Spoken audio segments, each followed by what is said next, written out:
திமுக ஆட்சியில் லேப்டாப் கிடைக்காததால் அரசு பள்ளி மாணவர்களுக்கு விஞ்ஞான கல்வி கிடைப்பது தடைபட்டு வஞ்சிக்கப்படுவதாக அதிமுக பொதுச் செயலாளர் எடப்பாடி பழனிசாமி தெரிவித்துள்ளார்.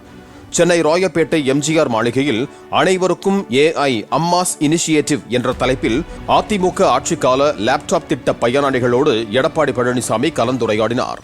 ஒரு மடிக்கணினி தனக்கு மட்டுமல்ல, தனக்கு பின்னால் வருகின்ற குடும்ப உறுப்பினருக்கும் இந்த பயன் கிடைக்கிறது.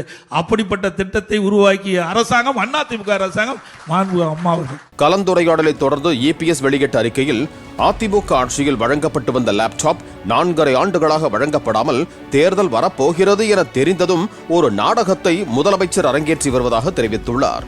அரைகுறை 1000 ரூபாய் போலவே இதுவும் சம்பந்தமே இல்லாமல் கல்வி ஆண்டின் நடுவில் கடைசி ஆண்டு மாணவர்களுக்கு மட்டும் வழங்குவதாக குறிப்பிட்டிருக்கிறார்.